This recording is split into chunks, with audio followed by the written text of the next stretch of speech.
এত লজ্জা পাওয়ার কি আছে রোশনাই? কথাগুলো যখন তুমি লিখেছিলে তখন লজ্জা পাচ্ছিল না? এখন এত লজ্জা পাচ্ছ কেন? আদিত্য, কি দেখছো কি? গো হেড, আংটিটা পরিয়ে দাও। আমরা সবাই মিলে এখানে সেলিব্রেট করতে চাই, তাই তো? পরিয়ে দাও। খবরদার সার্জি, আমি কিন্তু কোনো পুতুল নই, তাই আমার ইচ্ছের বিরুদ্ধে এখানে কিচ্ছু হবে না, কিচ্ছু না।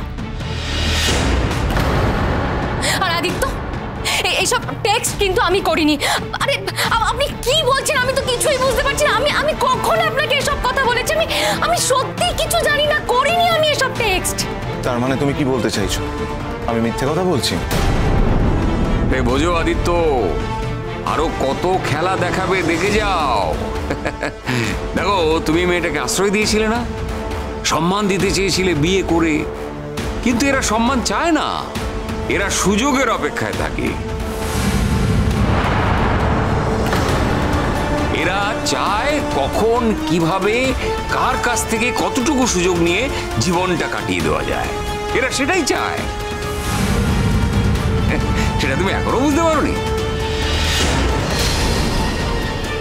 যাক, তাহলে ফাইনালি আজকে এটা প্রমাণ হয়ে গেল যে রোশনাই কিন্তু কোনো দেবী নয়, ও দোষে গুণে ভরা একজন অকর্মণ্য মেয়ে মানুষ।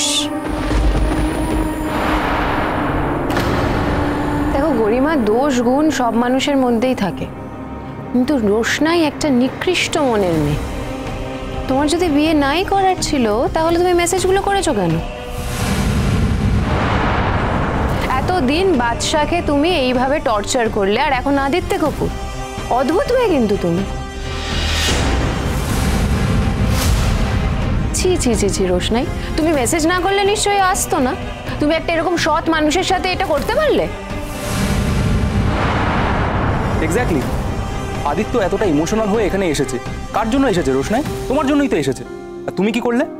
সবার সামনে ওকে মিথ্যাবাদী বলে প্রমাণ করছো। দেখো, আমি সত্যি বলছি, আমি এরকম কিছু লিখিনি আদিত্য।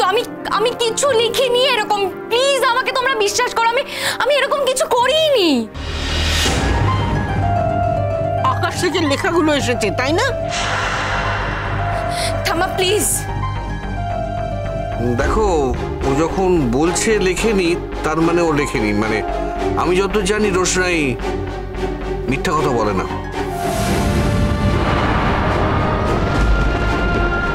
তার মানে আপনি কি বলতে চাইছেন? আমি মিথ্যে কথা বলছি? দিনের পর দিন আমাদের চ্যাটিং হয়েছে, বিভিন্ন সময় চ্যাটিং হয়েছে। এই দেখুন,